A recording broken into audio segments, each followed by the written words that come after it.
Good afternoon, bonjour. My name is James Milner. Bon après-midi à tous. Je suis James Bonner. Je suis professeur au département des sciences politiques et j'ai le privilège de diriger le réseau pour la recherche des réfugiés et l'implication locale, qui est en fait un réseau qui regroupe différents partenaires au Canada et dans le monde.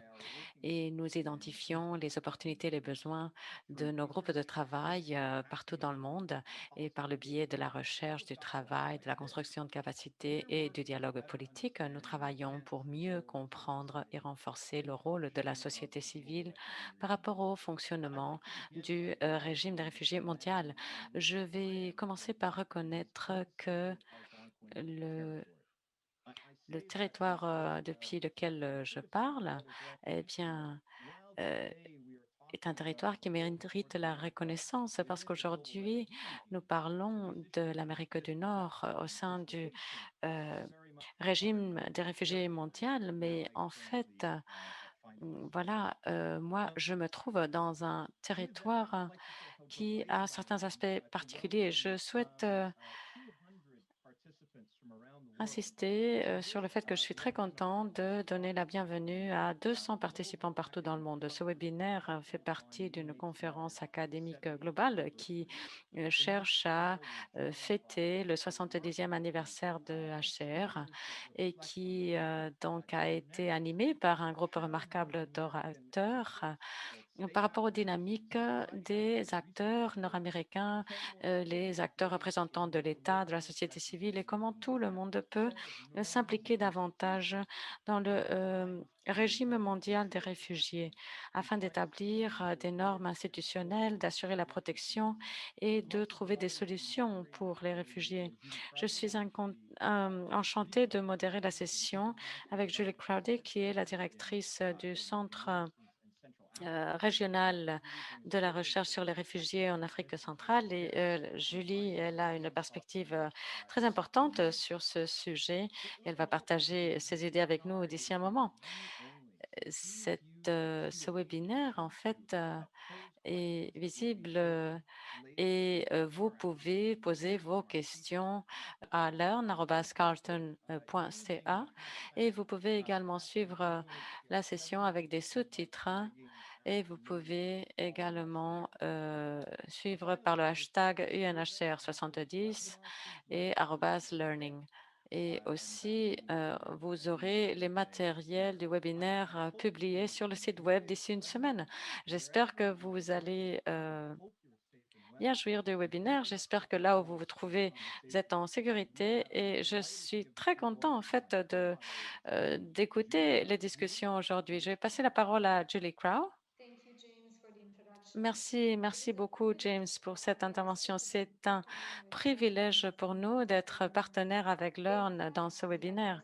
En fait, notre, euh, notre implication du GRSI est une implication de longue haleine. Nous avons également un partenariat de recherche avec vous et c'est un honneur de donner la bienvenue à nos experts distingués. Nous avons l'honorable Bob Ray, Monsieur Mustapha Alio, Madame Anna Makouze, Monsieur Eli Azamore, le professeur Elizabeth Ferris et la professeure Jennifer Bond. Et je souhaite donner la bienvenue à tous les participants qui se connectent et qui nous joignent depuis différents pays. Aujourd'hui, nous célébrons le 70e anniversaire du HCR et en fait, ce n'est pas une célébration parce que le HCR espère qu'un jour, sa présence ne sera plus nécessaire, son existence ne sera plus nécessaire, mais je souhaite profiter de l'occasion pour reconnaître tous les accomplissements du HCR dans un contexte global qui pose de plus en plus de défis. Je voudrais dire quelques paroles sur le HCR. Depuis 60 ans, 70 ans, ils ont fait de la recherche sur les réfugiés et le GRSI a pu travailler pour réduire la pauvreté. Nos activités font partie de l'éventail d'activités menées par le Canada par rapport à l'assistance. Et nous donnons également du soutien aux leaders de la pensée pour acquérir davantage de connaissances. Nous appliquons des solutions pratiques, nous donnons du conseil, nous donnons des formations, nous aidons à trouver des solutions aux personnes qui en ont le plus besoin. Nous sommes ici aujourd'hui pour discuter de la perspective nord-américaine sur la matérialisation de cette protection et les solutions pour les réfugiés. Comme vous le savez, il s'agit de l'engagement de l'Amérique du Nord par rapport à cette question et nous sommes privilégiés de faire partie de cette discussion et je vous remercie d'accepter notre présence ici. Aujourd'hui, cette tentative vise à reconnaître la voix des réfugiés dans toute la recherche et dans toutes les questions qui les concernent et d'assurer leur pleine participation et d'augmenter le leadership et de renforcer les programmes qui sont liés aux questions qui les concernent. Il y a beaucoup de choses à apprendre par rapport à l'expérience de l'Amérique du Nord, par rapport à l'accueil et la réception de réfugiés. Il y a beaucoup également de choses à apprendre des pays d'accueil dans le Sud. On veut tous connaître ce qui fonctionne le moins et pourquoi surtout. Les expériences des réfugiés dans le Sud global peuvent vraiment donner beaucoup, encourager à la réflexion des praticiens. Et nous voulons étendre le partenariat avec tous les interlocuteurs qui travaillent avec les réfugiés pour vraiment répondre à leurs besoins. En plus, nous avons des défis de nature similaire en Amérique du Nord et dans le Sud global. Il y a la narrative toxique et le discours toxique par rapport aux réfugiés. C'est une question qui apparaît et il faut vraiment penser à ce qu'il faut faire pour contrer cette mésinformation et aider les plus vulnérables pour le grand bénéfice en fait de la communauté des réfugiés. Il faut travailler avec eux, avec leur participation. Et voilà, je suis très contente d'être ici dans cette discussion qui promet être très, très riche. Je vous repasse la parole, James. Merci, merci, Julie. Et la collaboration, en fait, par rapport à tout cela est toujours tellement importante et notre collaboration, eh bien, cela fait partie d'une trajectoire de 10 ans. Maintenant, pour encadrer un petit peu les interventions pour ce panel, je pense qu'il y a un certain contexte qui serait très utile. Nous, on pense traditionnellement aux États nord-américains comme les leaders dans le fonctionnement du régime global des réfugiés. Et ceci me renvoie à 70 ans par le passé où les États se sont rassemblés autour des Nations unies avec cette nouvelle agence, avec un nouveau mandat. Et il y avait des visions qui étaient en concurrence. Il y avait toujours la vision nord-américaine qui prévalait par rapport aux paramètres et à ce que le HR était capable de faire. Et au cours des années, nous avons vu la croissance du HR avec le mandat et la portée des activités qui dépendaient énormément du soutien financier des États-Unis. Et aussi, au cours des dernières années, on a vu comment les États-Unis et le Canada agissaient par rapport aux réfugiés. Et nous avons, en fait, voilà, c'était les plus grands donateurs pour le HR. Mais c'est important de savoir que quand on pense à la contribution de l'Amérique du Nord par rapport au régime des réfugiés, eh bien, ce n'est pas seulement une contribution en termes de financement de la part des États nord-américains ou des solutions, même si cela est très, très important. Si on pense à l'histoire et à l'histoire du régime des réfugiés, là où le leadership nord-américain était vraiment très puissant, c'était au moment de donner de nouvelles idées et de pousser les limites et de voir qui est couvert sous ce régime des réfugiés, qui participe de cela et aborder les questions des réfugiés et les lier aux questions de développement. Nous avons vu que depuis 2015, eh bien, non seulement le Canada et les États-Unis ont des négociations, mais le Mexique aussi. Il y a les négociations pour le pacte mondial sur les réfugiés. Il y a des accords qui passent, c'est-à-dire que ce n'est pas simplement les gouvernements des pays de l'Amérique du Nord, c'est aussi la société civile, les ONG qui donnent des idées et qui mènent à l'innovation pour ce régime. Alors, il y a également les communautés depuis des années et il y a les réponses qui ont été fournies pendant les années 80, ensuite la persécution au cours des années 90 avec le leadership, avec le fait de pousser les limites et voir comment ce leadership peut répondre aux déplacements de masse. L'Amérique du Nord a trouvé que le leadership était un élément critique pour faire progresser les limites du régime des réfugiés.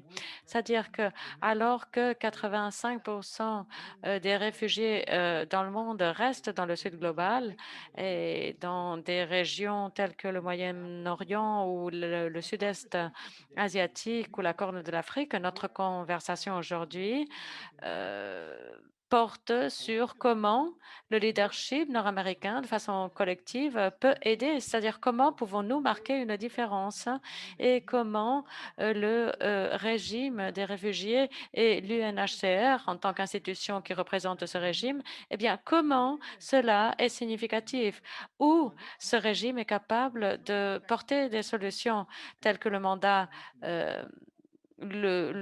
l'établit.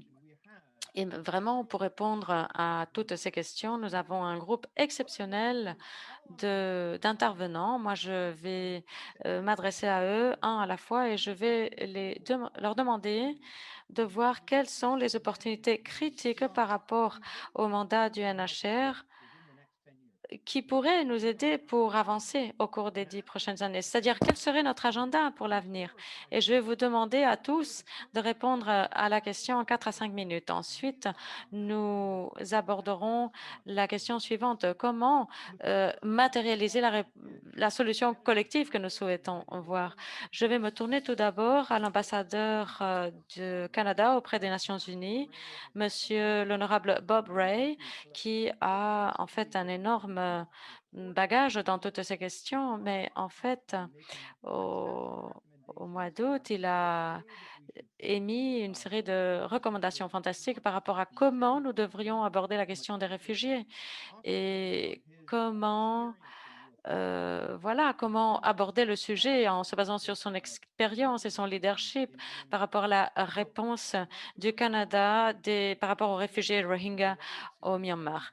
Alors, Monsieur l'honorable Bob Ray, je vous invite à prendre la parole. Je suis enchantée. Merci, merci beaucoup, James.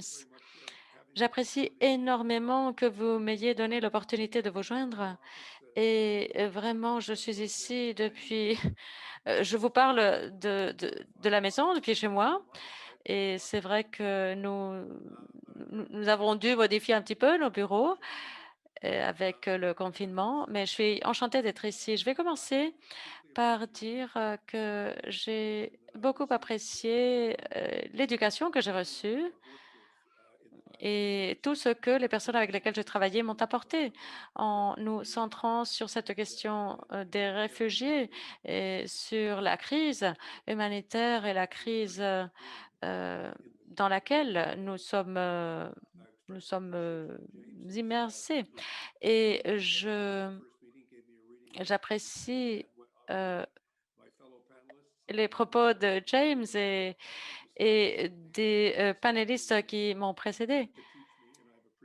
Et j'ai beaucoup apprécié les apprentissages qu'ils m'ont donnés. Moi, je voudrais faire quelques observations et qui ne seront pas une révélation pour qui que ce soit ici, mais qui mm, donnent lieu à des considérations. Tout d'abord, indépendamment de l'argent que l'on puisse donner au HCR, il n'y a pas de solution humanitaire à la crise humanitaire ou à la crise des droits humains que nous voyons aujourd'hui dans le monde. Et La raison de cela, c'est que l'origine de toute crise humanitaire, c'est une crise politique, ou alors une crise économique, ou alors une crise environnementale. Mais en tout cas, c'est toujours une crise qui a des conséquences politiques. Et voilà, c'est vraiment le premier point que je voulais soulever, même si cela peut paraître évident. À la fin de la Deuxième Guerre mondiale, qui est à l'origine de ce régime des réfugiés, eh bien, je pense qu'il convient de dire que le déplacement, la destruction qui avait été causée par les événements de la Deuxième Guerre mondiale et après, par la suite, eh bien, tout cela a frappé de plein fouet les notions de crédibilité, le génocide. Il y a la Convention de Nuremberg, la création des camps et ensuite les parties tierces qui ont décidé, qui décidaient quel était le rôle qu'ils allaient jouer par rapport aux personnes déplacées qui ne savaient pas où aller. Aujourd'hui, quand on voit le nombre des crises et la portée de ce défi, eh bien, l'une des choses importantes qu'il faut reconnaître, c'est que le temps, la période que les personnes passent dans les camps, eh bien, va bien au-delà de la période que les victimes de la Deuxième Guerre mondiale ont passé dans les camps. Et je veux noter cela parce que voilà, on pense à la guerre qui s'est produite entre Israël et Palestine et la situation des réfugiés qui n'a jamais été effectivement résolue. C'est-à-dire que nous avons en fait une situation qui, qui s'est prolongée pendant plus de 70 ans depuis la première guerre entre Israël et Palestine. Et voilà, c'est l'un des exemples extrêmes d'autres situations qui perdurent depuis 20 ou 30 ans. Et aujourd'hui, il faut penser en fait pour nous, en tant que décideurs politiques, comment aborder cela? Des fois, nous avons des images dans la tête qui ne sont pas exactement comme la réalité. Les camps de réfugiés, en fait, ne sont pas temporaires, ils sont énormes, ils sont de plus en plus prééminents et il faut penser également à tous les autres défis. Tout d'abord, il faut s'assurer que les réfugiés ont une voix et soyons également capables d'aborder les crises sous-jacentes, c'est-à-dire les défis politiques qui sont derrière cette situation et qui portent les personnes à se déplacer où elles sont. Et ensuite, un troisième point, donnons non seulement la voix à ces personnes, mais aussi l'accès à l'éducation, parce que ces personnes dans un camp, si on leur donne à manger mais rien à faire, on les traite comme si c'était des objets et non pas des sujets. Et je reviens à ce point. Nous devons reconnaître la nature politique de ce que cela veut dire, le statut de réfugié et le fait d'être apatride. Mais cela ne devrait pas être équivalent à ne plus avoir de voix ou ne plus avoir qui nous écoute. Et ceci doit être entendu par la communauté internationale, par les communautés d'origine, par les communautés d'accueil. Nous devons tous être conscients de la portée de la crise des réfugiés partout dans le monde. Et je m'arrête ici. Voilà. That's terrific, Ambassador. Oui, merci, merci Bob. When we look at the example history of Lorsque nous regardons ces exemples dans l'histoire, c'est vrai qu'il y a eu cette idée d'atteindre le noyau politique de la question. Et vous l'avez très bien articulé. Je pense que cela nous donne énormément d'espoir. is quite important. Et c'est très important. Ceci nous amène à notre prochain orateur qui vient de l'Université de Georgetown, Elisabeth Ferres, qui m'a inspirée dans mon travail. Elle a transféré entre la puissance de la recherche et elle a utilisé ses connaissances pour s'engager dans un plaidoyer. Elle est professeure de recherche à l'Université de Georgetown et elle continue à travailler avec le groupe du secrétaire général sur le déplacement interne. Elle travaille sur le projet de Brookings, sur les PDI, et elle a joué un rôle en tant que conseiller spécial à l'Assemblée générale de l'ONU sur les réfugiés, donc à New York, qui a eu lieu en 2016. Et à ce moment-là, Beth a vraiment lutté avec la question d'exploiter les outils dont on dispose pour que cela fonctionne dans un monde où ces outils ont maintenant 70 ans. Et Beth a travaillé pour appréhender les populations qui doivent être considérées, qui ont besoin d'inclusion, de protection, surtout quand le régime a été établi il y a longtemps. Et suite aux commentaires d'ambassadeur Ray, Beth, que pouvez-vous dire sur les défis où on pourrait progresser dans les 2 années à venir? Beth, je vous passe la parole. Oui, j'aimerais parler de ceux qui sont déplacés, tout particulièrement en dehors du mandat de l'UNHCR, surtout les PDI, les personnes déplacées en interne. Il y a 2 fois plus de PDI dans le monde qu'il y a de réfugiés. Or, nous avons un système mondial pour les réfugiés, mais nous n'avons pas un système mondial pour les PDI.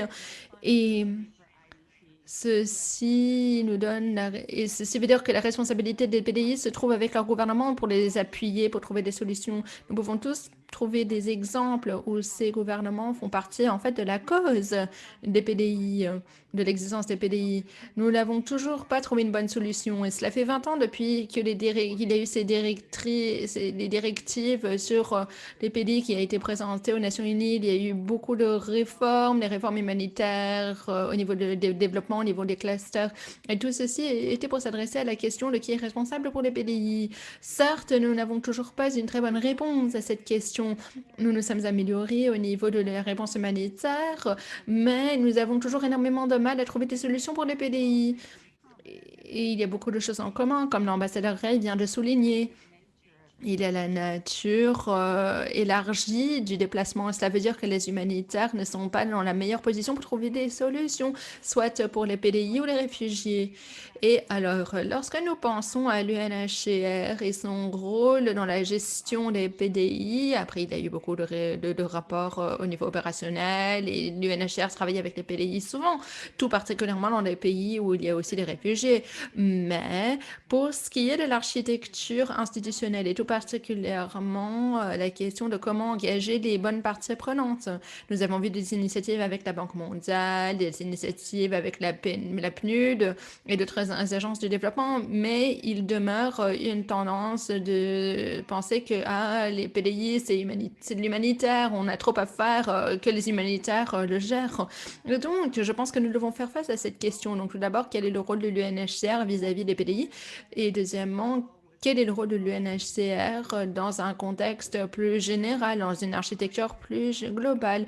Et en parlant de l'architecture institutionnelle, je parle de clusters, mais aussi dans d'autres façons de s'engager avec les parties prenantes, y compris les PDI en soi.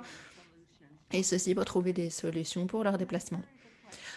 Ensuite, c'est une question, et on en parle depuis tout le temps que je travaille avec les réfugiés, donc très longtemps, et ça c'est la question du développement de l'intersection humanitaire. Donc comment avoir des meilleures relations, comment avoir des parties prenantes du développement qui soient engagées depuis le début et non pas qu'on s'attende à ce qu'ils prennent le relais après une action humanitaire. Après, ceci devient tout plus urgent et même plus intéressant, je pense, lorsqu'on pense au déplacement qui est causé non pas seulement par le conflit, la persécution et la violence, mais aussi le fait que le déplacement est causé par les désastres et éventuellement le changement climatique. Et là, ce sera la question pour voir, il y a une question par rapport à l'UNHCR et s'ils vont s'engager avec les gens qui sont déplacés par le changement climatique. Est-ce qu'ils vont rester dans les frontières de leur pays ou est-ce qu'ils vont passer à un autre pays? Et j'espère que l'UNHCR prenne un rôle de leader en reconnaissant les brèches dans la législation et qui trouvera des façons créatives d'avancer. Personnellement, je pense qu'on ne peut pas... on ne peut pas savoir ce qu'il en est actuellement, mais il y a eu un travail qui a été fait par la plateforme sur le déplacement et ceci peut aider à cet égard. James, si vous y pensez, c'est le 70e anniversaire de l'UNHCR et je pense que lorsque nous arrivons à la les 80e anniversaire, nous y serons encore. Car on verra que le changement climatique fait intersection avec le conflit et il faut qu'on y pense sérieusement maintenant pour qu'on soit préparé à l'avenir, car beaucoup de personnes seront déplacées en interne et aussi de façon transfrontalière. Je vous remercie beaucoup et j'ai hâte d'entendre les commentaires à venir.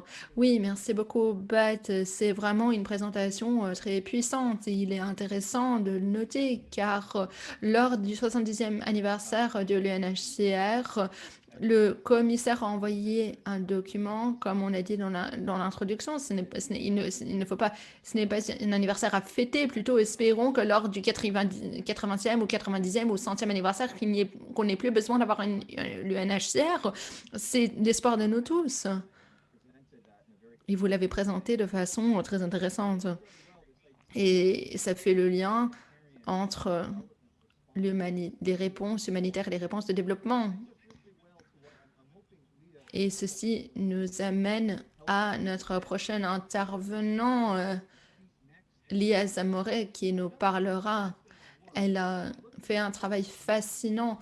Elle examine le pont entre l'humanitaire et le développement. Elle a été conseillère politique au commissaire à Genève, au Alex Lenikov. Et ensemble, ils ont coécrit l'Arc de la protection. C'est un document important que je recommanderais à tout le monde. Elle est directrice du programme de crise humanitaire à l'Université de New York et son centre sur la coopération internationale, la CIC.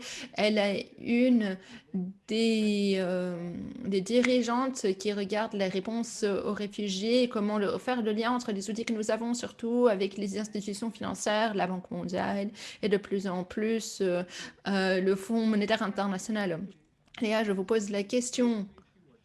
Quelle est la plus grande question, le plus grand défi à laquelle nous pouvons nous adresser dans les 10 années à venir? Léa, je vous passe la parole.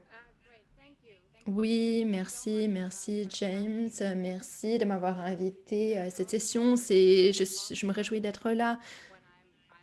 Et je dois dire, souvent lorsque je suis sur un panel ou un événement qui est si intéressant, tout ce que je pensais dire sort de ma tête dès que je commence à parler, car j'entends dire des choses très intéressantes et c'est risqué, mais c'est une chose qui arrive souvent.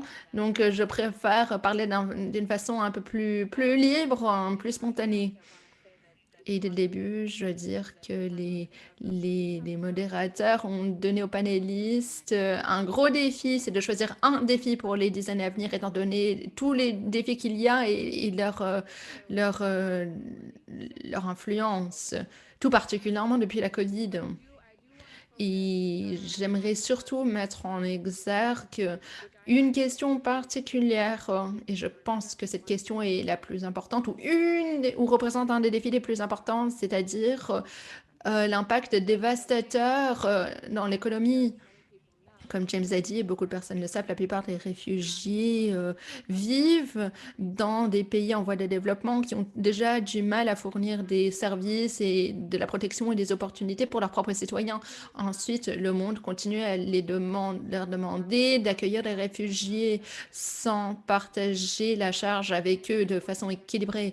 Entre-temps, la situation économique dans ces pays est difficile au niveau de la politique de la migration, de l'asile et des réfugiés, de la réponse contre ces questions dans ces pays. Surtout, et aussi, c'est difficile au niveau financier, au niveau fonctionnel. Il est difficile de trouver des solutions au niveau de leurs prestations. De ce côté-là, il y a plusieurs choses qui me marquent et qu'on a déjà mentionnées. Tout d'abord, c'est que nous sommes ici pour commémorer le 70e anniversaire de l'UNHCR. Maintenant, pensez à quel point l'UNHCR a évolué, s'est transformé ces 70 dernières années. Dans ce contexte, je mentionnerai que, et après cela fait partie de l'histoire de l'UNHCR et que l'on connaît moins, et c'est que lorsque l'UNHCR a été créé, l'organisation a décidé très vite qu'elle allait être pionnière au niveau international économique, car l'organisation a compris dès l'instar que le bien-être des réfugiés était lié intrinsèquement ou était même inséparable des politiques économiques dans les pays d'accueil. J'ai une citation du premier haut-commissaire de l'UNHCR qui parlait à l'Assemblée générale, qui essayait vraiment d'alerter l'Assemblée générale par rapport aux questions macroéconomiques des pays d'accueil. Il a dit que c'est l'absorption des réfugiés dans les économies des pays dans lesquels ils résident, si il est sujet au processus économique, eh bien ce problème restera avec nous toute notre vie. Et ça, c'est une déclaration intéressante en soi.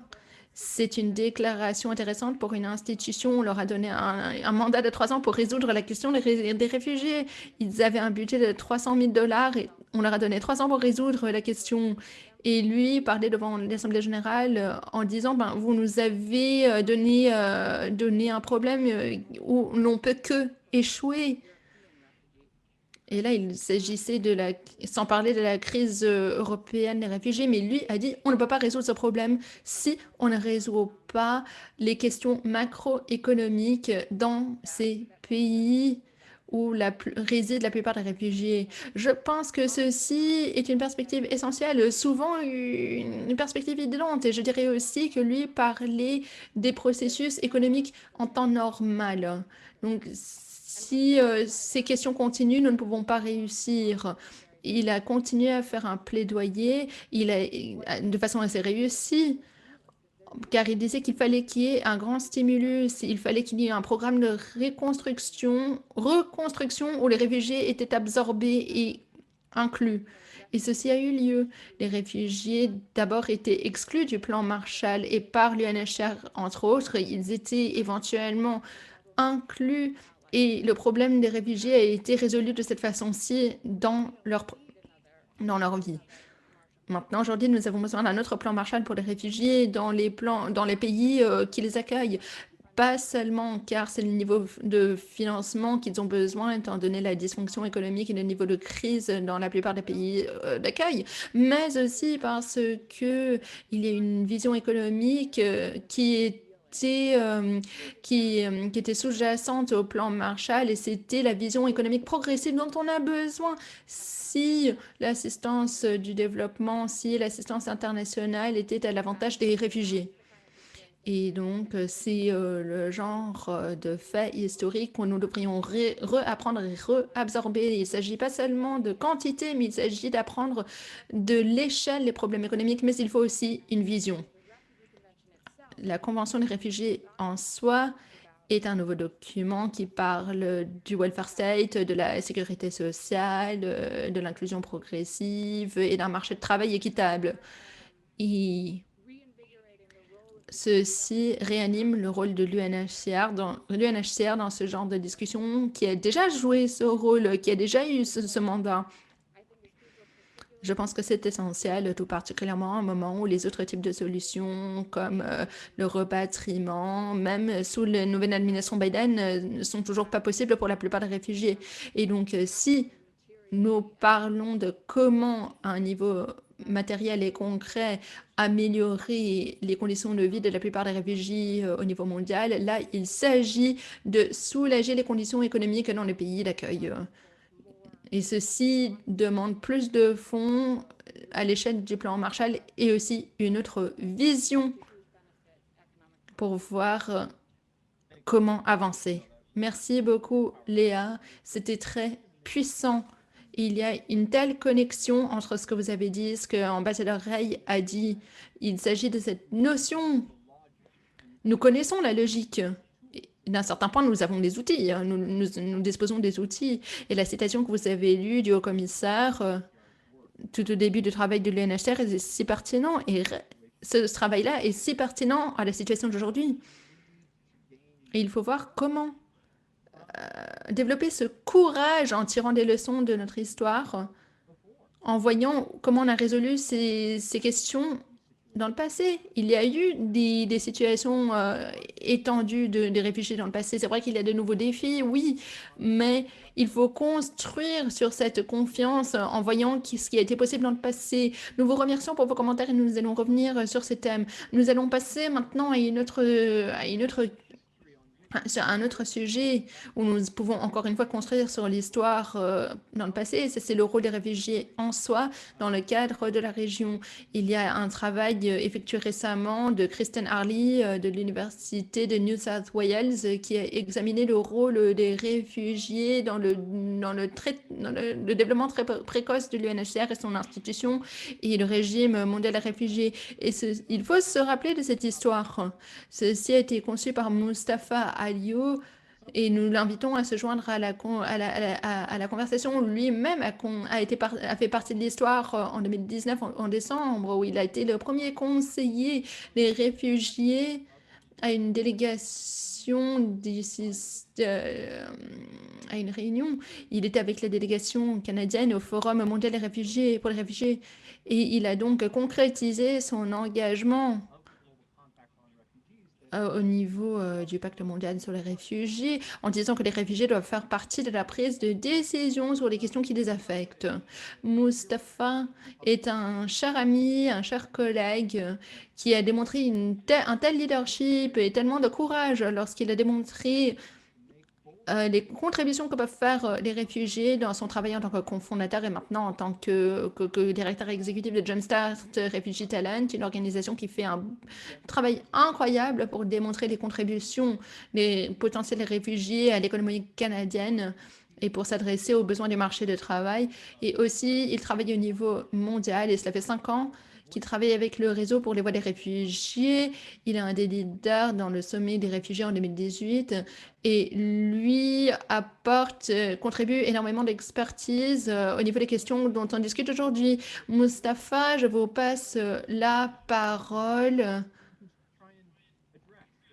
pour voir à quelles questions nous pouvons nous adresser dans les années à venir. Really echo a lot of the points that have been mentioned by fellow panelists, but I think I will take this as an advantage. Merci, James.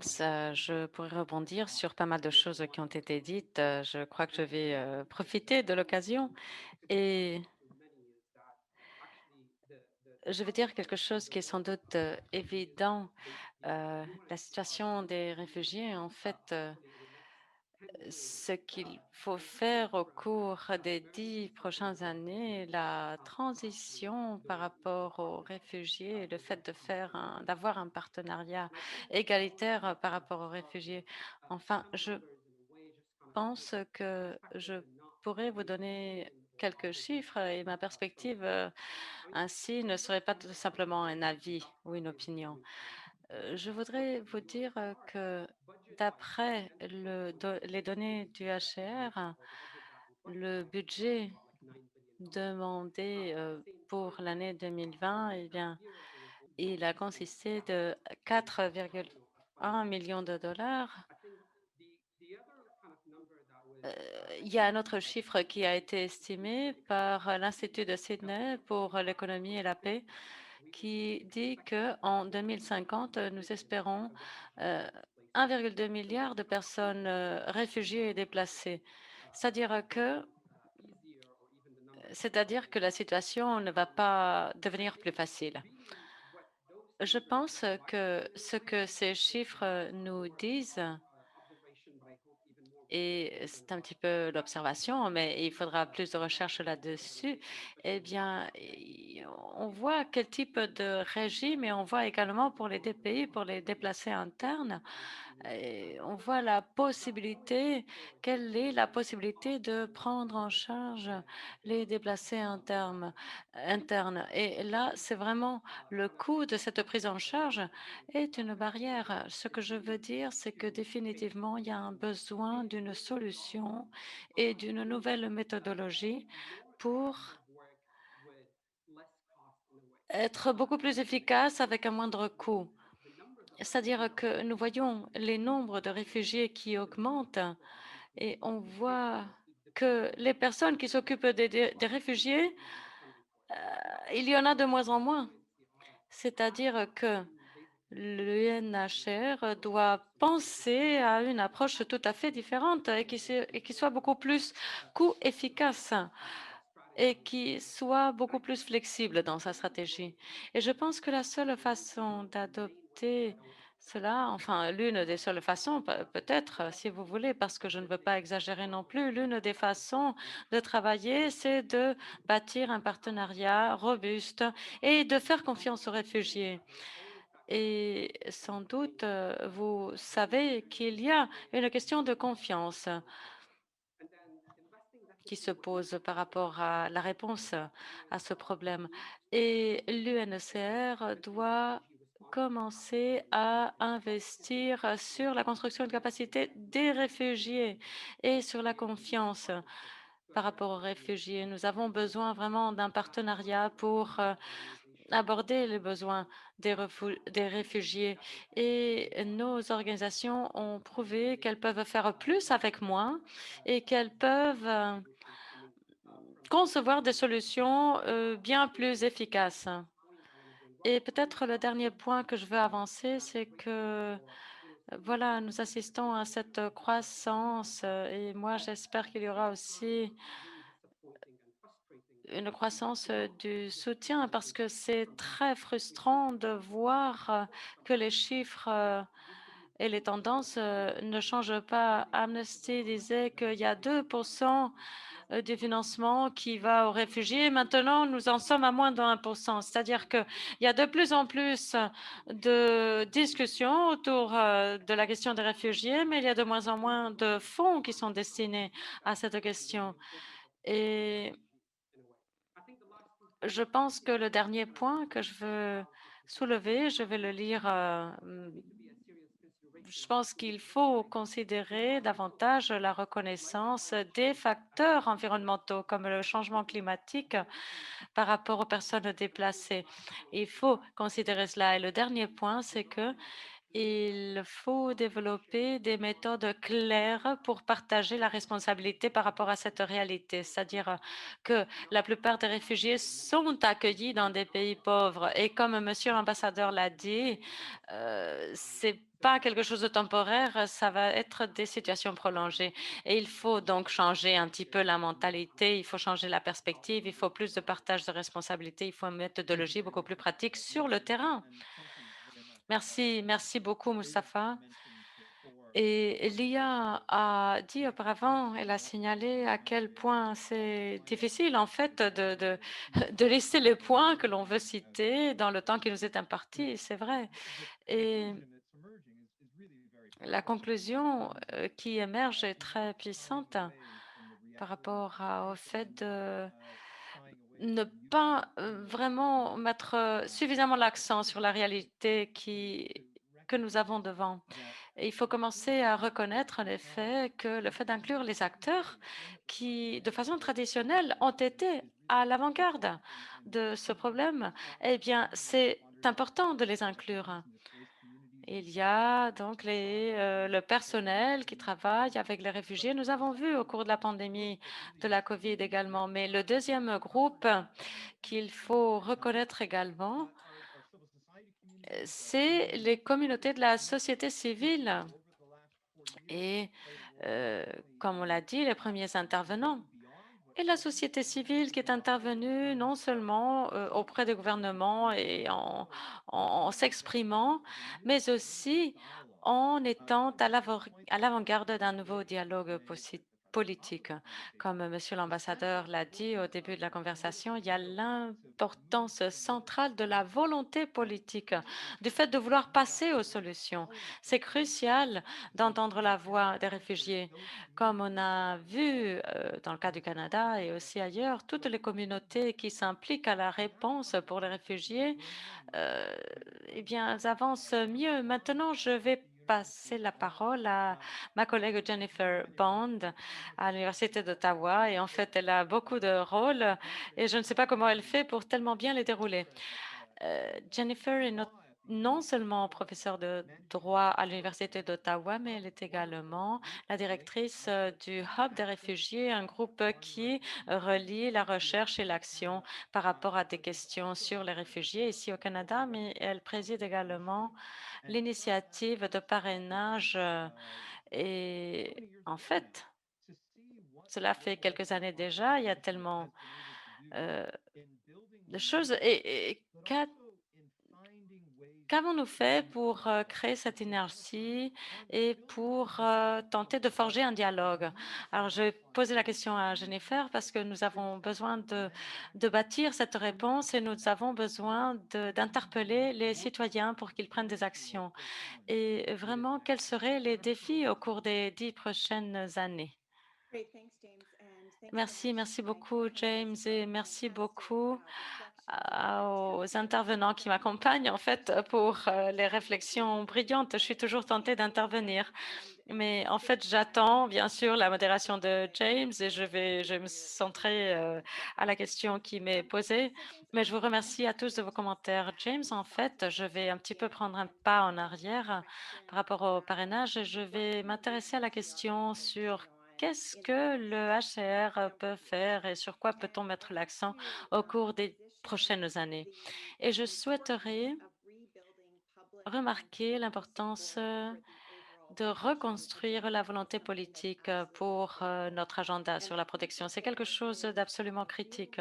Je pense qu'il y a un véritable besoin de nommer cela et de se centrer là-dessus. Et je sais que c'est difficile pour le HCR de le faire parce que le HCR est déjà tellement occupé à dérouler toutes les activités liées au travail humanitaire et qui font partie de la politique et qui, voilà, qui font partie de son quotidien en fait. Et en plus, il y a, comme on l'a noté déjà, eh bien, ces déficits en termes de capacité. Mais je veux suggérer qu'au cours des 70 dernières années, l'érosion du consensus de la société par rapport à l'idée de la protection des réfugiés a créé un défi significatif pour tous les aspects de notre agenda. Et cela se manifeste en fait sur des défis et des enjeux beaucoup plus spécifiques et qui nous entourent, c'est-à-dire la façon dont les agents répondent à la frontière, la façon dont on recherche du financement, la façon dont on répond à d'autres types de crises, les narratives fracturées, la politisation de ce domaine, l'échec de l'intégration dans les communautés d'accueil, la haine des fois dans ces communautés. Il y a tellement de choses qui apparaissent ici et qui sont identifiées des fois comme des sujets secondaires. Eh bien, je pense qu'il faut mettre l'accent là-dessus et il faut aussi mm, penser aux personnes qui sont oubliées. Il faut vraiment penser à la notion de la protection du réfugié qu'on a tendance à oublier. Et je pense que si l'on ignore cela, si la société ignore cela, eh bien, il y aura constamment d'autres manifestations de cette érosion. Et on ne pourra pas aborder les thèmes de notre agenda, que ce soit par exemple les personnes déplacées internes ou alors les situations de déplacement prolongé et ainsi de suite. C'est-à-dire que finalement, ma deuxième idée à partager avec vous, c'est que je pense que l'un des outils les plus puissants que nous avons pour tenter de reconstruire ce consensus de la société, c'est la réinstallation, les routes complémentaires, les trajectoires complémentaires, c'est-à-dire l'idée d'après laquelle il y a un moyen de faciliter le transfert des réfugiés dans nos communautés d'accueil. Et ce qui est intéressant, c'est que ces trajectoires peuvent être conçues de façon à impliquer les citoyens de façon innovatrice et de façon à soutenir les réfugiés. C'est-à-dire qu'il y a toujours des poches dans des pays où se produisent des expériences dépolitisées et tout ceci nous aide à avoir un plus grand engagement par rapport à cette reconstruction de consensus. Je pense que c'est un cycle, mais il faut le reconnaître. Comme on l'a dit, j'ai le privilège de travailler dans l'initiative de parrainage des réfugiés globaux. C'est une initiative dans laquelle intervient le gouvernement du Canada et l'idée, le mandat, c'est de répandre cette idée partout dans le monde. Et en fait, ça a été lancé il y a exactement 4 ans. Et je dois vous dire que nous avions commencé avec 25 pays et nous avons été capables d'introduire des programmes dans 15 de ces pays. Et pour moi, ce qui est intéressant, c'est au-delà du nombre de pays dans lesquels nous, nous sommes intervenus, eh bien, ce qui est intéressant, c'est le potentiel que cela suppose pour des millions de personnes dans des milliers de communautés partout dans le monde de s'impliquer directement en tant que nouveaux voisins. C'est-à-dire le fait de connaître un réfugié là où toutes les politiques ont échoué et de revenir à la base. Et ceci nous aide à rebâtir ce consensus qui vient à manquer en ce moment. C'est-à-dire que, voilà, la troisième chose que je veux suggérer, c'est que nous avons besoin non seulement de reconnaître le déficit et les outils nécessaires, mais aussi de se centrer sur un objectif et concevoir des politiques et des opérations. Et en fait, c'est difficile parce que la tendance, c'est de se centrer à l'immédiat, aux besoins immédiats de protection et d'oublier peut-être les deuxièmes, enfin, les bénéfices secondaires, c'est-à-dire le bien pour la communauté d'accueil, etc. Et là, en fait, il faudrait voir où nous centrons nos priorités. C'est-à-dire que le dernier défi que nous rencontrons, c'est justement de reconnaître le défi, de le prendre au sérieux, de trouver des outils qui persuadent et d'avoir un objectif principal sur lequel s'exercer et faire des efforts. Et là, je pense que si l'on peut reconstruire le soutien public, cela va nous aider non seulement pour la réinstallation des réfugiés, mais vraiment pour aborder toute la question. Et je pense que c'est la façon de travailler vraiment pour nous tous. Alors voilà, je vous remercie de votre attention. C'est tellement important, en fait, la façon dont vous avez encadré tout cela. Nous devons cesser de penser à tout cela comme des sujets isolés ou distincts. En fait, ce qu'il faut faire, c'est trouver un fondement sur lequel bâtir, c'est-à-dire nous savons que le HR a un mandat politique, mais le HR n'a pas de pouvoir en tant que tel. Le HR a le mandat d'assister le gouvernement.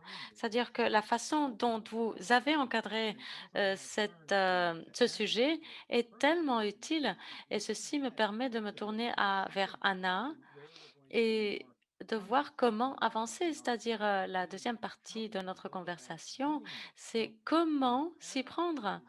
Anna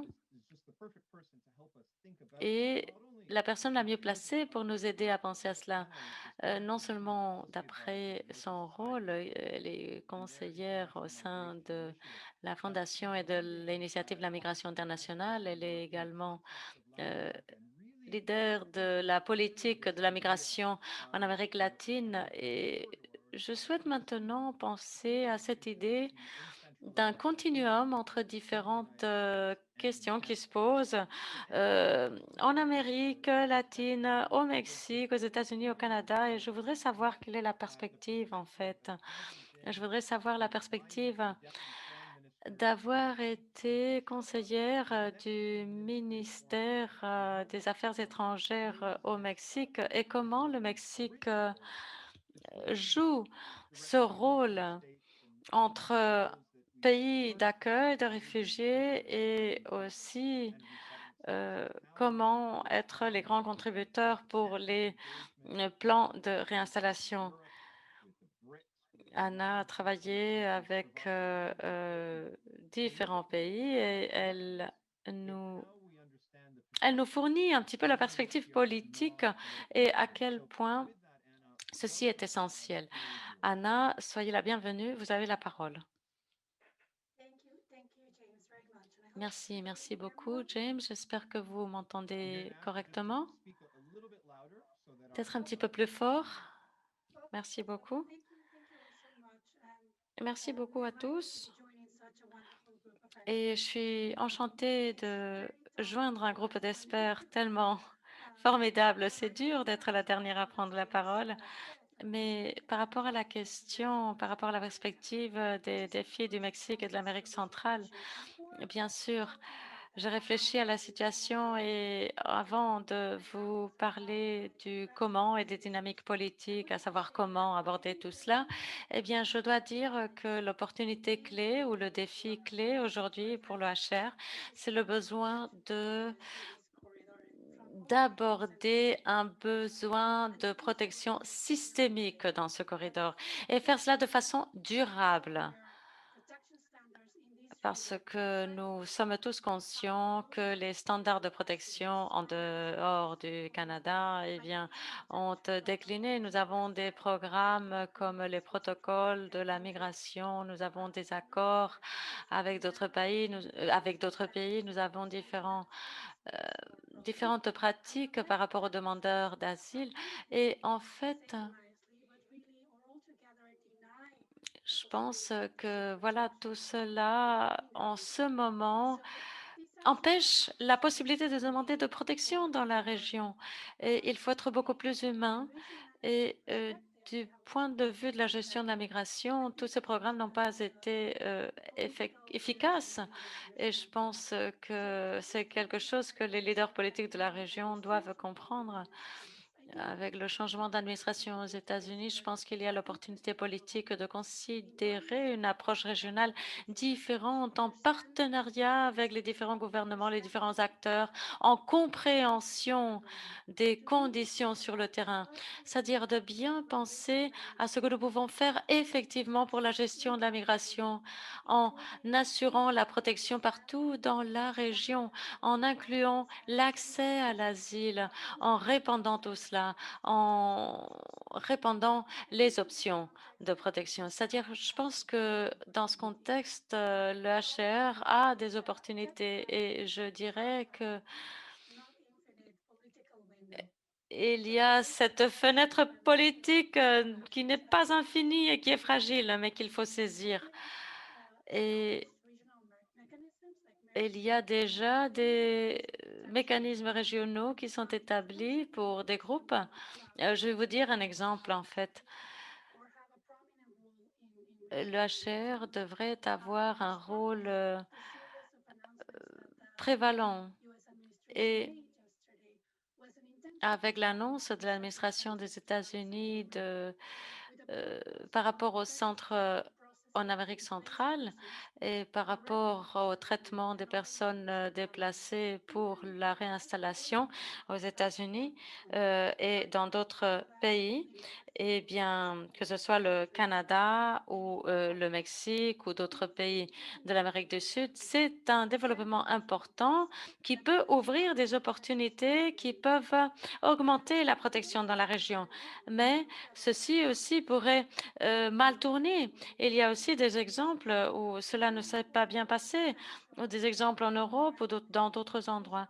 Et il faut vraiment un engagement bien plus consolidé avec des partenariats partout dans la région pour penser à des programmes d'allocation et aux possibilités du transfert et de donner une protection significative là où elle n'existe pas par rapport au mandat de la Convention et par rapport à une vision beaucoup plus répandue que ce que fait le Mexique en ce moment.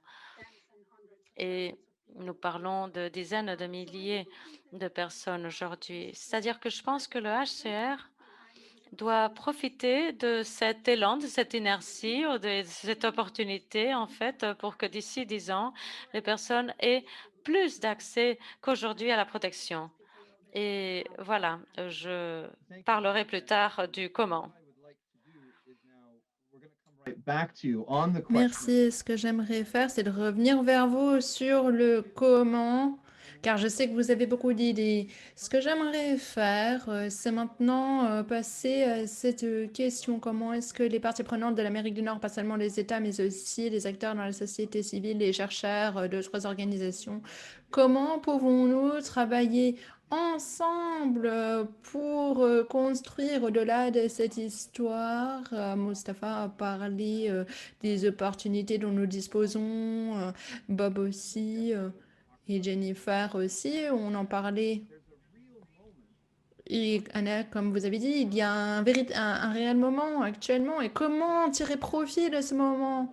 Et en répondant à cette question, laissez-moi rajouter les toutes premières questions que nous avons reçues dans la section Q&A, dans les questions-réponses Zoom.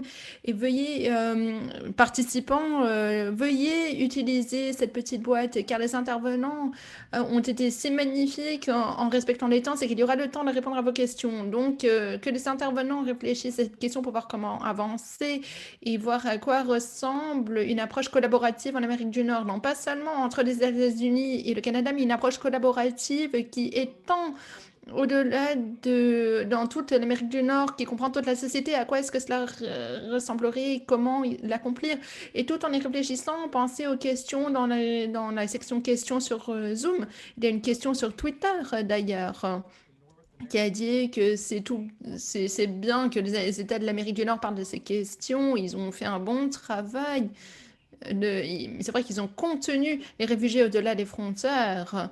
Donc, y a-t-il quelque chose que les parties prenantes en Amérique du Nord, y a-t-il quelque chose à laquelle ils peuvent penser ou changer dans nos conversations avec les pays qui accueillent le plus de réfugiés dans le monde, comme la Turquie, comme le Liban? Comment maintenir ce privilège géographique? On a demandé comment s'adresser. Craig Smith a demandé comment s'adresser à la politique quand il y a des préférences pour certaines communautés de réfugiés plus que d'autres. Certaines communautés reçoivent de l'attention plus que d'autres.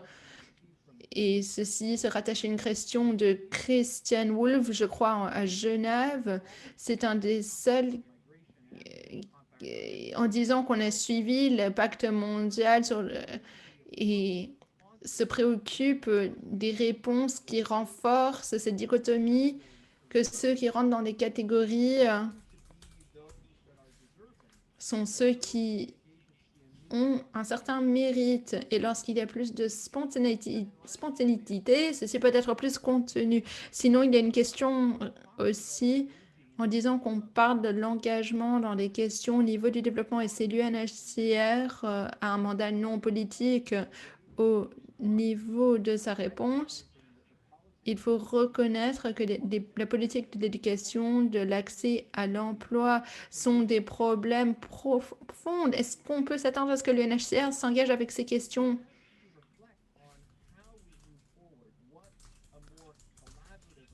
Et en pensant à ces questions, que serait une approche plus collaborative? Anna, je reviens vers vous car je sais que vous avez beaucoup pensé de façon systématique d'à quoi ressemblera cette approche commune, systémique. Anna, je commence avec vous pour voir ce que vous pensez. Ensuite, Mustapha, je reviens vers vous car je sais que c'est une question que vous essayez de naviguer dans votre propre travail. Donc, Anna, à vous tout d'abord. Anna, vous avez la parole. Oui, merci, James. Je pourrais tellement dire pour répondre à ces questions. Et vraiment, c'est une chose très basique, mais il faut vraiment redémarrer ce dialogue en Amérique du Nord. Les chefs d'État en Amérique, au Mexique, aux États-Unis, au Canada et en Mexique ne sont pas réunis depuis 4 ans. Et vraiment, c'est un élément de base, c'est un élément fondamental pour penser aux solutions, pour penser aux stratégies communes.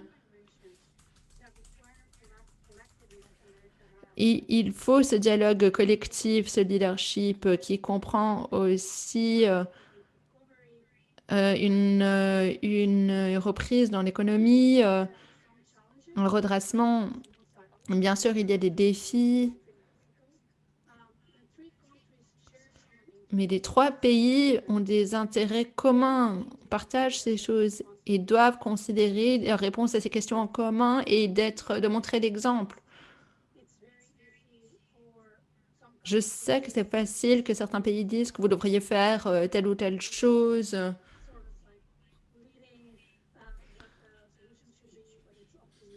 En disant quelles devraient être les solutions, etc.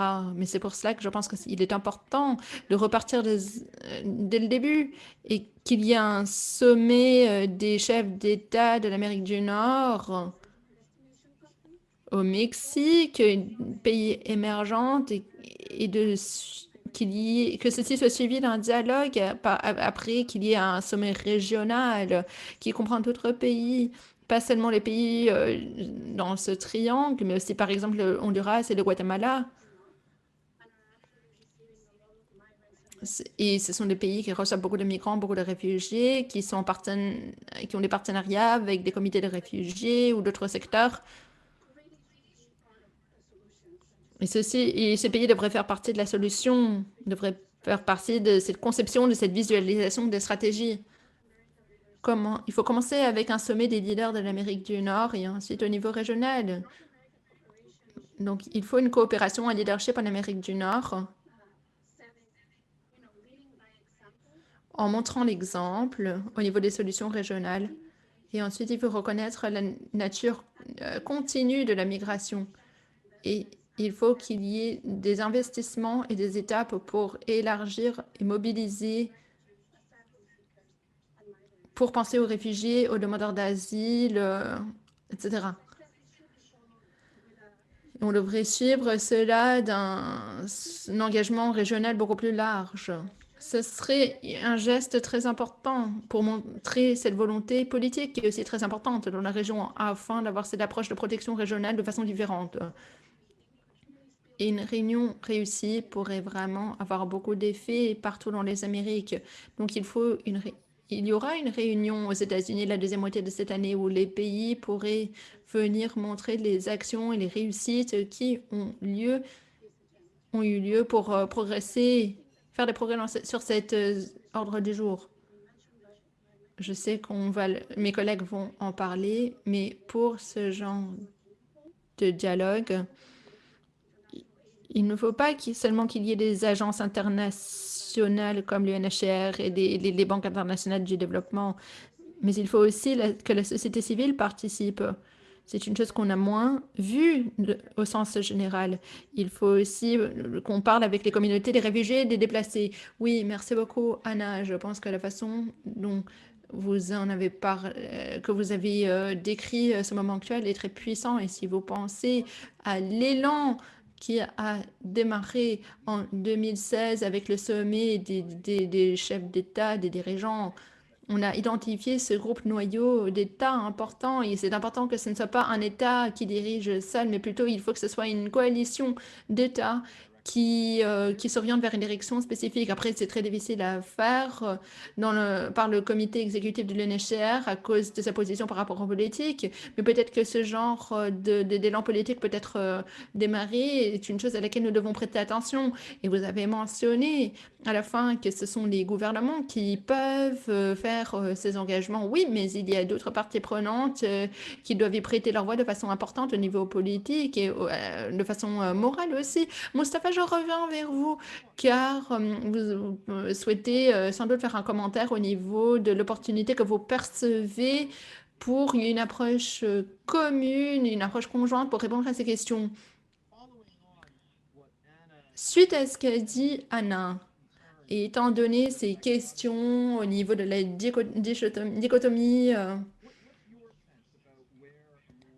qu'est-ce que vous pensez comment démarrer cette approche collaborative? Moustapha, je vous passe la parole. Oui, merci James. Je pense que je suis d'accord avec ce qu'on a dit au niveau des parties prenantes de l'Amérique du Nord et l'Amérique du Nord en général.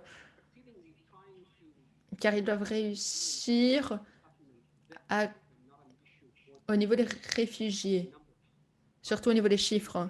Mais en même temps, je pense que les parties prenantes de l'Amérique du Nord peuvent jouer un rôle essentiel lors de la direction des initiatives et surtout en influençant la politique en soi par la collaboration.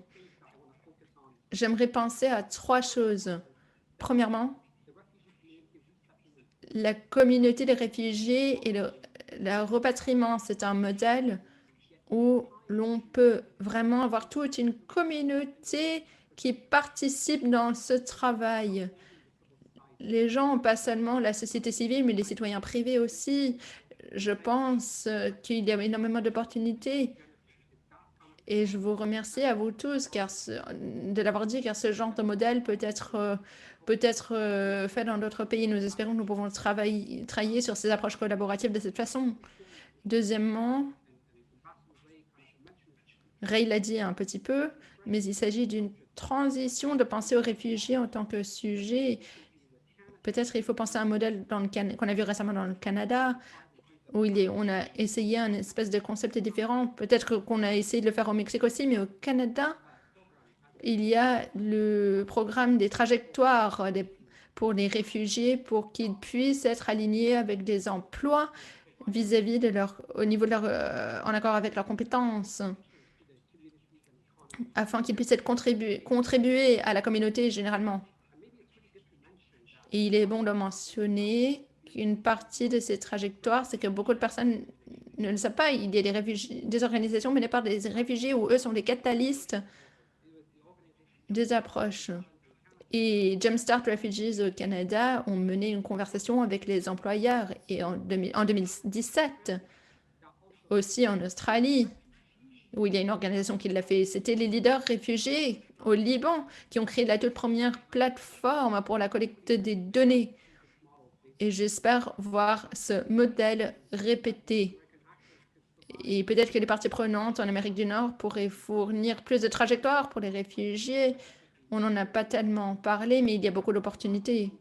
Et sinon, tout dernièrement, pour moi, ce qui est le plus important, c'est que le Canada était le premier État dans toute l'histoire à institutionnaliser la participation des réfugiés.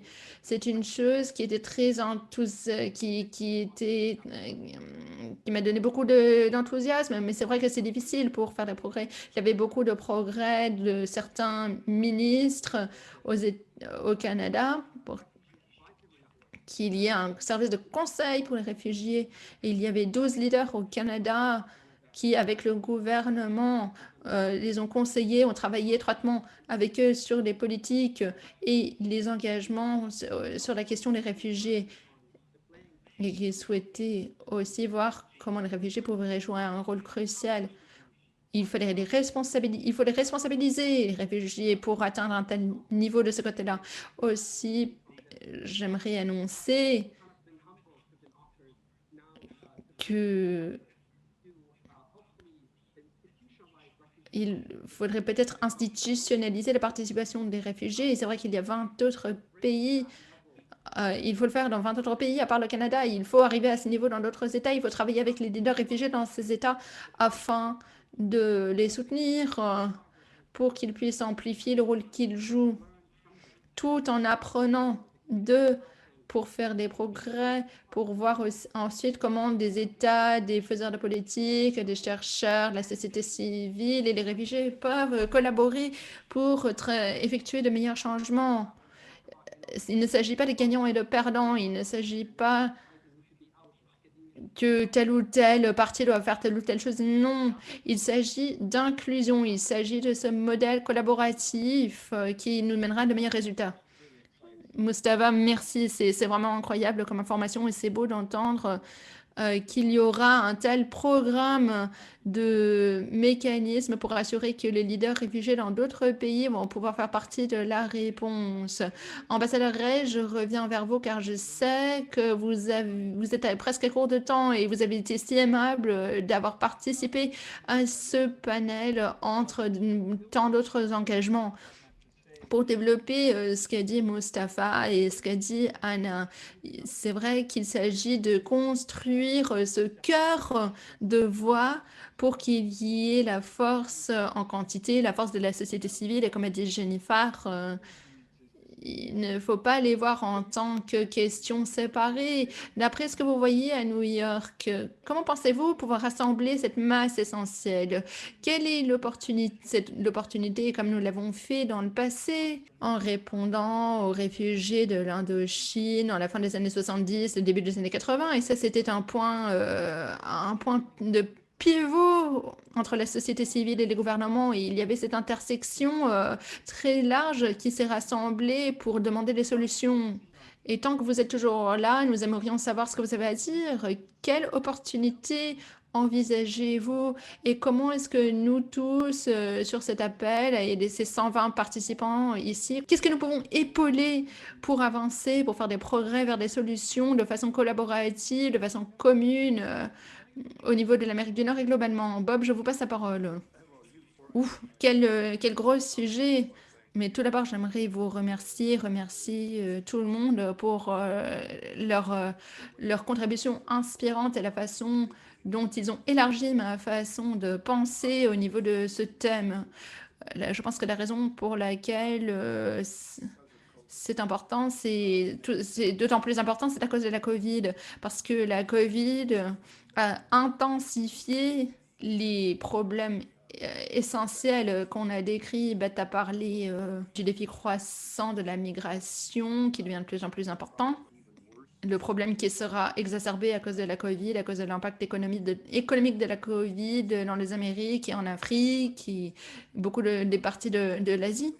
Je pense que Leia Zamoré qui a parlé de ce besoin qu'on pense au sens large, un nouvel accord, un plan mondial qui irait bien au-delà de la portée des paramètres du plan Marshall dans les années 40 et les années 50. Après, je pense que nous y sommes. C'est le moment. Le défi, c'est de progresser.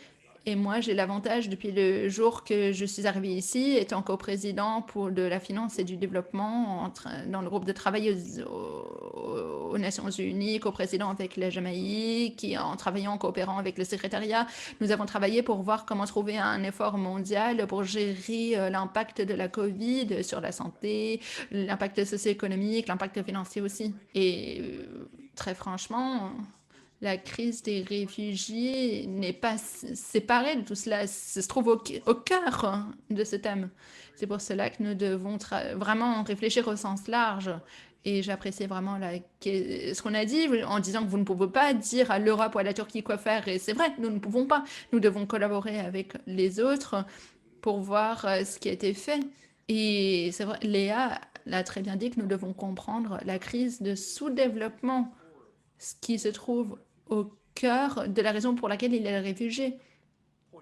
Et c'est pour ça qu'il ne faut pas pointer du doigt certaines parties en disant vous devez faire telle ou telle chose, vous devez faire ci, vous devez faire ça. Non, il faut comprendre la situation économique et la mobilisation économique que cela demande. Et au niveau très granulaire, ce qu'il faudrait qu'on fasse, et ce n'est pas pour prêcher, mais je dis plutôt qu'il faudrait avoir des pays d'accueil, des groupes de réfugiés, des agences, des réfugiés ensemble pour voir ce qu'on peut faire pour trouver une solution. Il y a des mécanismes à l'ONU, à New York, à Genève. Il faut qu'il y ait un effort mondial, mais nous devons le voir dans le contexte d'un besoin mondial désespéré de reprise, de redressement et de renouvellement. Ceci se connecte au changement climatique, aux plus grands efforts pour reconstruire de façon plus verte et plus durable. Et c'est un moment vraiment très intéressant, mais c'est un moment qui demande une vision de ce qui doit être fait, qui comprend vraiment les réfugiés et les PDI, car nous devons aller au-delà de la définition traditionnelle des réfugiés pour envisager ce qui se passe chez les déplacés et ensuite comprendre que ceci fait partie de la crise à laquelle nous faisons face. Il ne s'agit pas de prêcher, non. Je ne pense pas que les solutions... Après, il n'y a pas de solution unique. Je pense que ce qu'on a décrit rassemble le tout, mais nous devons envisager la chose de façon holistique. Et nous sommes arrivés à ce moment. Et après l'inauguration de hier, j'espère que nous aurons un gouvernement américain qui souhaite un engagement avec nous tous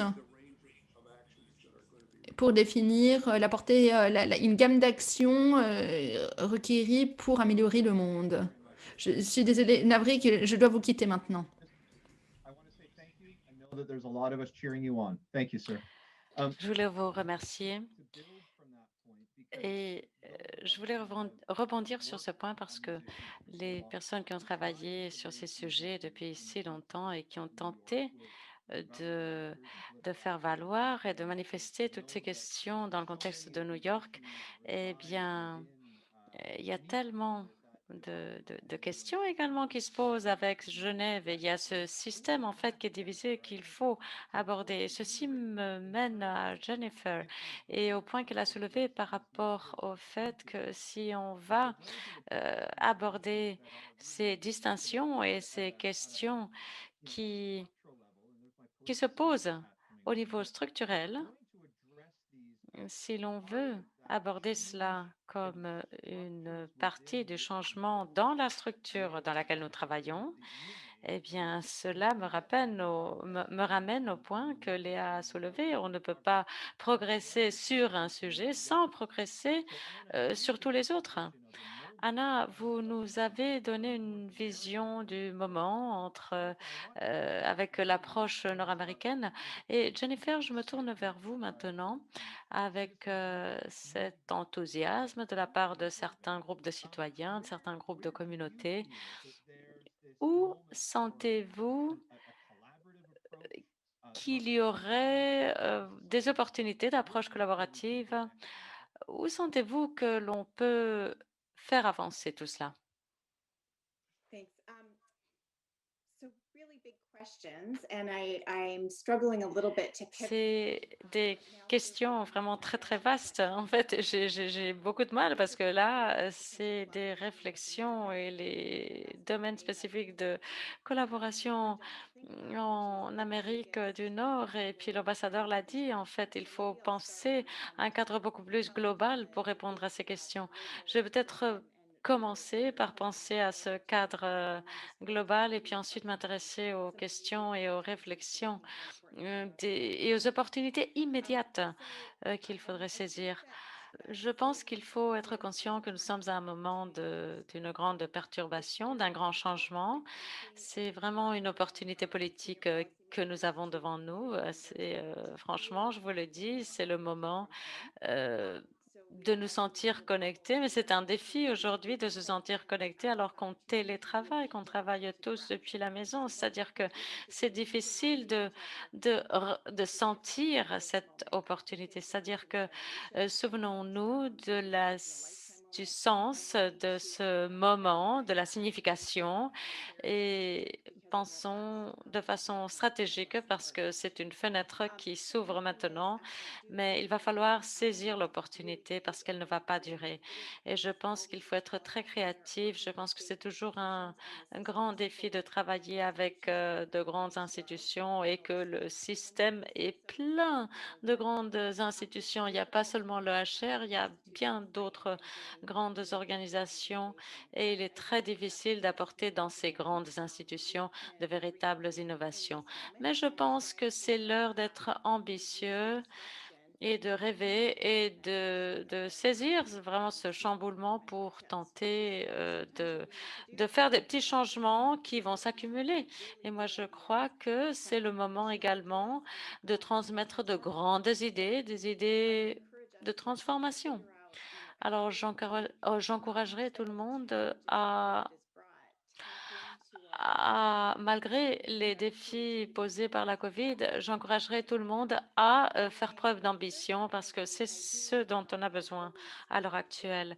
Et un troisième point que je voulais soulever, quand on apprend tellement de choses des effectifs qui travaillent dans ce domaine, eh bien, les personnes qui portent cet agenda et qui sont responsables de donner de l'énergie à cet agenda, les personnes qui ont des expériences de déplacement, eh bien, ces expériences, c'est justement le moment d'amener de nouvelles voies et de faire accumuler ces expériences et de les faire croître de façon exponentielle et de penser à écouter la voix des réfugiés, des déplacés et agir auprès des grandes entreprises, du secteur privé, de tous les interlocuteurs et de tenter de sortir de notre zone de confort.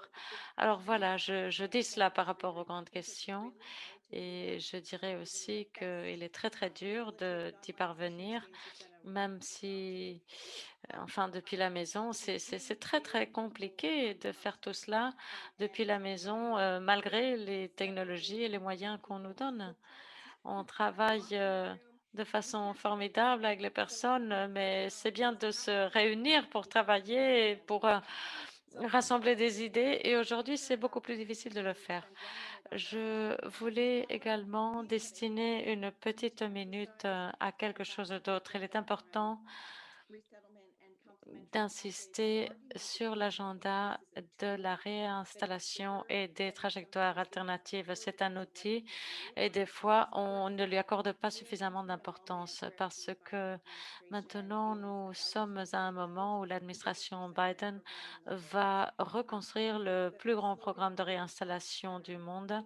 Et ce slogan, Feel Back Better, et il faut le matérialiser et le Canada a déjà beaucoup d'expérience en ce domaine et c'est très pertinent pour les États-Unis et ils se sont engagés à parrainer et c'est vraiment un moment pour que la société civile partout aux États-Unis reprenne les rênes de cet agenda. Alors voilà, je ferme par l'image des Canadiens où tout le pays s'est mobilisé en 2015 au Canada, eh bien, nous sommes exactement au même moment historique aux États-Unis. Alors, comment gérer les arrivants et comment opérer ce grand changement fondamental alors que ce programme verra la lumière? Et je m'arrête là. C'est tellement important tout ce que vous dites parce que même si on utilise tout cet espace, en fait, c'est vrai que dès que nous avons tous commencé à travailler en ligne, et même si nous avons tous une bonne connexion Internet, eh bien, c'est vrai que le type de conversation que nous avons pu avoir, eh bien, nous avons été tous limités par les accès Internet, etc. Et la question, c'est comment aller au-delà de l'agenda formel, n'est-ce pas, au moment où les conversations fleurissent, en fait, autour d'un café et on peut imaginer de grandes idées, mais la question, c'est comment passer des pensées aux actions. Alors c'est vrai, je partage avec vous ce sentiment que de façon intuitive, c'est vrai, nous sommes devant un moment historique extraordinaire et on nous l'a dit, il faut s'intéresser aux alliés qui seront capables de matérialiser les idées, enfin d'exécuter les idées. Et Léa, je me tourne vers vous maintenant parce que l'un des plus grands ponts qu'il faut construire, c'est justement ces questions autour de la structure de l'économie globale et dans le contexte de la pandémie et de la COVID. L'une des questions d'ailleurs qui se pose dans notre section de questions-réponses, c'est justement le fait de reconstruire un nouvel ordre global économique. C'est tout un défi, vu non seulement le contexte de la mobilité actuelle, mais aussi la montée du populisme. C'est-à-dire, et Jennifer nous l'a dit, il ne faut pas traiter tout cela de façon séparée, il faut construire cette base de soutien et s'intéresser également à la question de la narrative. Vous avez sans doute pensé énormément à tous ces sujets et quel serait l'espace pour nous pour que l'on puisse se joindre dans une réponse? Merci, merci de cette question qui soulève, enfin, qui invite à la réflexion. Pour revenir à ce que l'ambassadeur Ray et à ce que Anna disait, en fait, c'est vrai que la COVID, c'est une calamité, mais c'est peut-être une opportunité si nous pouvons la saisir, parce que cela a exposé, en fait, véritablement, je pense que l'évidence était là, mais là, c'est indéniable. En fait, ça a exposé que le système ne marchait pas pour les personnes les plus vulnérables, y compris les réfugiés. Et que faire alors par rapport à tout cela? Aujourd'hui, il y a voilà l'opportunité de ne pas gâcher l'opportunité ouverte par la crise. Aujourd'hui, il y a de nouveaux modèles qui semblent possibles. Et je dirais sur cette note que J'ai déjà suggéré l'idée que d'après laquelle nous avons besoin d'un nouveau plan Marshall pour les communautés. Et je pense que le véritable problème n'est pas tellement le financement, ce n'est pas l'argent. Et je le dis pour deux raisons. En fait, le problème, ce n'est pas le manque d'argent, c'est la distribution de l'argent. C'est la distribution de la ressource. C'est un problème politique, mais je n'ose pas dire que nous n'avons pas d'argent pour résoudre le problème. L'autre élément, c'est que nous avons déjà les outils pour révolutionner l'économie. Et je voudrais faire référence à deux choses qui se sont produites en mars et n'étaient pas liées aux réfugiés, mais en fait, ça pourrait apparaître avec ce changement d'administration. Il y a eu une discussion par rapport à une allocation, c'est-à-dire je ne vais pas entrer dans le détail, mais c'est une source de financement et qui marche avec l'IMF et c'est dans l'histoire du Fonds mondial international, il y a eu toujours cette idée d'un flux de liquidités dans l'économie globale. Et là, nous pensons à ce que les gouvernements nord-américains pourraient faire par rapport à cela. Et l'idée serait que nous sommes en train d'entrer dans un moment où l'assistance au développement va se réduire. En fait, l'idée d'avoir un plan Marshall au cours des prochaines années, eh bien, ça va pas être le cas.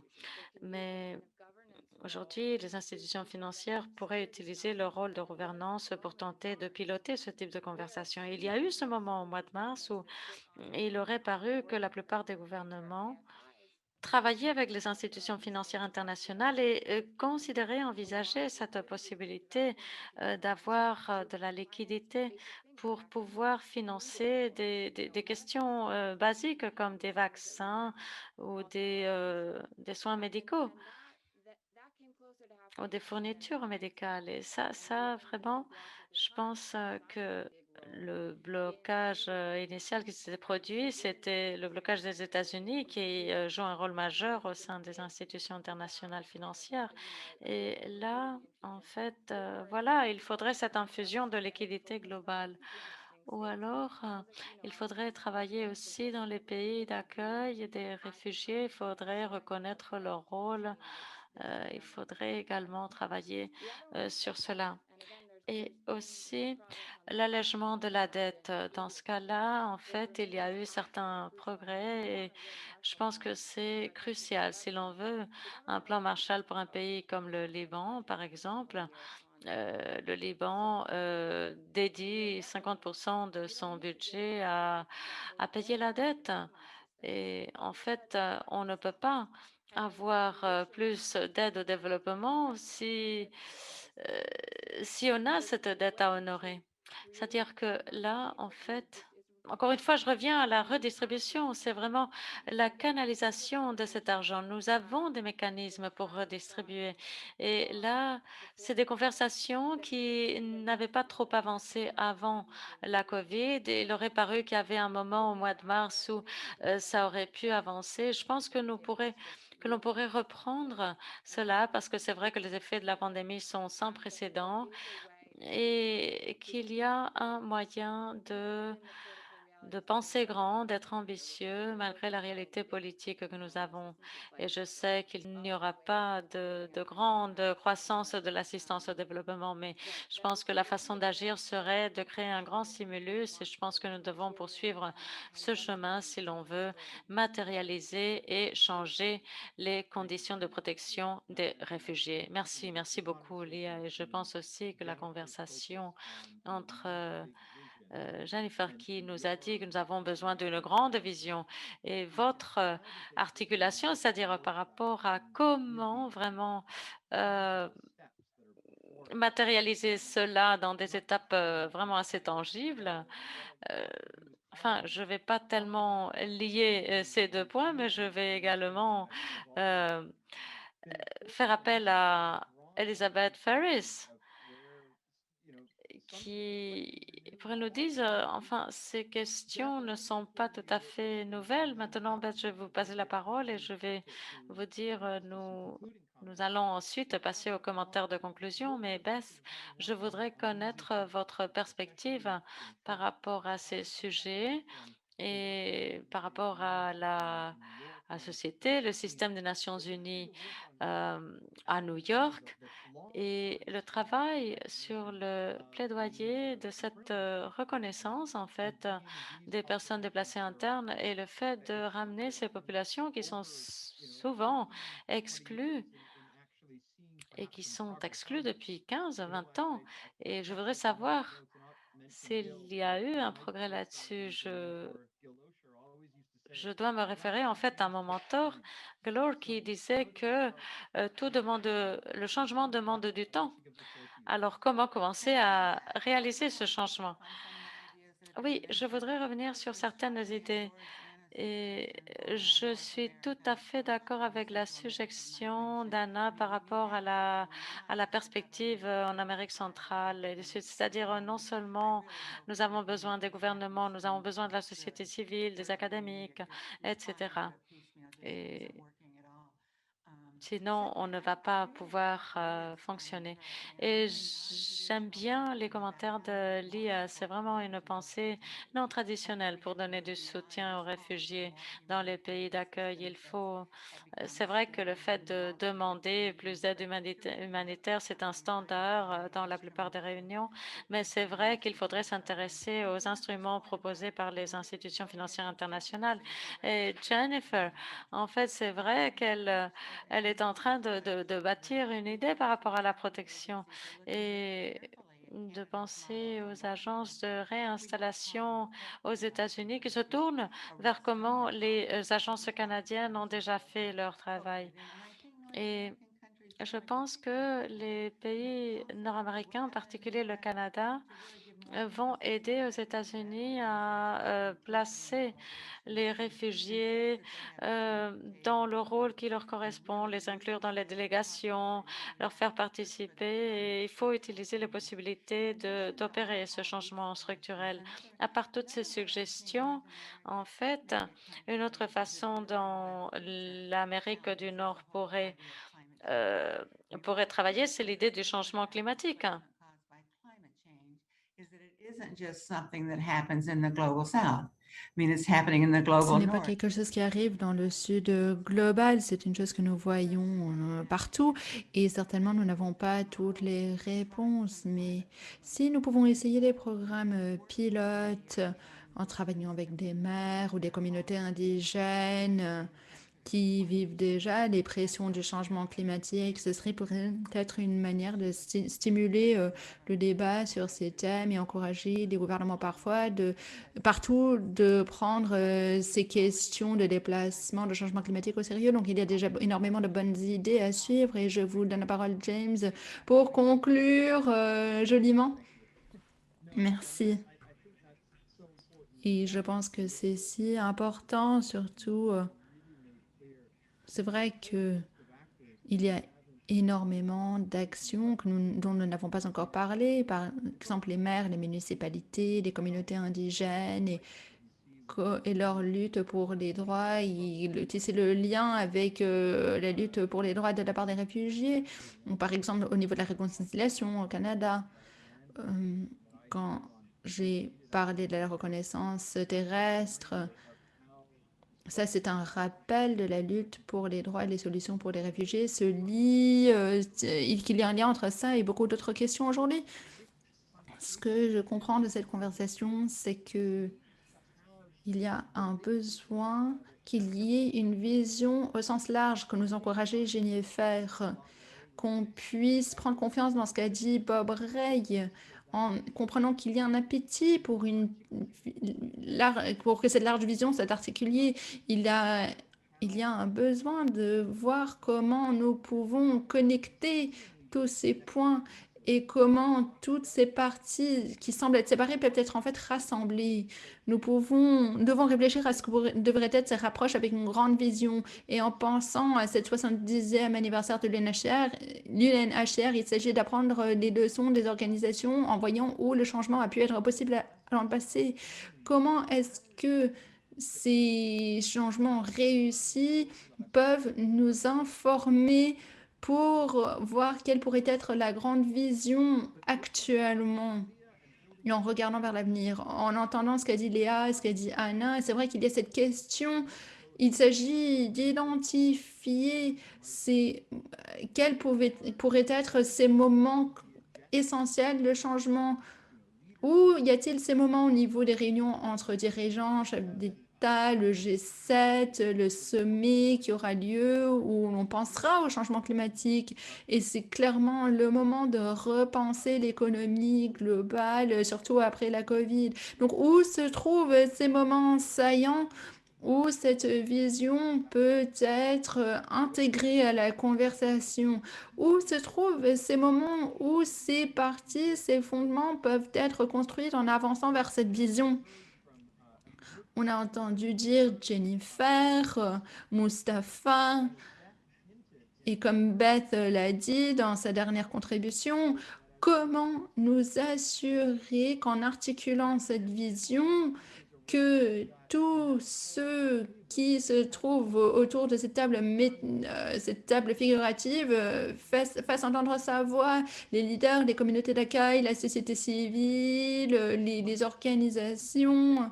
C'est une question à laquelle nous ne sommes pas arrivés dans la question qui a été posée. C'est le rôle du secteur privé, ces perturbateurs qui génèrent le changement. Et on a mentionné que dans le secteur privé, il y a plus de tolérance pour le risque. Est-ce une approche qu'on devrait considérer, cette volonté de prendre des risques pour nous orienter vers un changement? Je pense que mon dernier point sera de dire que, comme les scientifiques politiques, Sidney Carroll a dit, on ne peut pas simplement penser à créer des opportunités, nous devons saisir les opportunités dont nous disposons. Et alors, il s'agit de réfléchir à comment ces idées d'une grande vision et d'une approche incrémentale, avec toutes les parties prenantes, puissent être réalisées. Comment arriver à cette coalition pour saisir les occasions qui sont là, tout en ayant cette vision continentale. Et comme a dit Anna, ceci semble être le bon point de départ. Comment saisir ensuite les occasions à venir tout en continuant le travail pour construire ce consensus qui pourrait ensuite générer des opportunités dont on a toujours besoin. Ceci a été une discussion très puissante, très inspirante. Et Julie, j'aimerais m'orienter vers vous pour des commentaires afin de clôturer cette session. Ensuite, j'aurai la tâche ennuyeuse de vous donner les dernières consignes. Mais Julie, ces perspectives de développement, d'intégration pour intensifier les voix des parties prenantes qui sont souvent perdues, ceci se trouve au cœur de ce qu'a fait l'IRC. Julie, c'est un plaisir de vous repasser la parole pour votre commentaire avant de clôturer. Oui, merci beaucoup, James. Je suis tout à fait d'accord que la conversation d'aujourd'hui a été très puissante. Je pense que nous avons vraiment identifié les éléments essentiels du mandat de l'UNHCR et comment nous adresser à cette crise. Nous avons parlé, oui, d'une perspective de l'Amérique du Nord et c'est tout à fait pertinent car nous avons cette opportunité que nous avons. J'espère que cette fenêtre restera ouverte encore un petit peu plus pour tirer l'avantage de ce moment. Mais il reste important qu'on pense à cette vision au sens large, qu'on a identifié et des approches incrémentées. Je pense que la perspective des panélistes aujourd'hui a vraiment montré l'importance de continuer à apprendre et à faire de la recherche, ce qui est central dans notre approche à la question, qui est similaire à ce qui a été dit aujourd'hui. C'est qu'il faut absolument la participation des réfugiés dans la conversation pour trouver ces solutions. Et alors, pour nous, il est rassurant de savoir que cette mobilisation existe et que nous envisageons des idées progressives pour résoudre ce défi mondial. Simultanément, nous continuerons à appuyer ces efforts et ceci pour l'adresser partout dans les hémisphères. Donc le nord global, le sud global. Je souhaite remercier tous les panélistes pour leur contribution exceptionnelle aujourd'hui. J'ai appris énormément de choses et je pense que nous avons tous tiré quelque chose d'important, retenu quelque chose d'important de cette conversation. Au niveau du suivi de cette discussion, il y aura d'autres séminaires similaires tels que celui-ci. James, je suis sûre que vous en parlerons dans vos remarques à conclure. En tout cas, merci encore une fois. Un grand merci à tout le monde. Thank you so much. Oui, merci beaucoup, Julie. Et dans le chat, je vois le lien au webinaire IDRC. Nous sommes si reconnaissants de la collaboration de l'IDRC.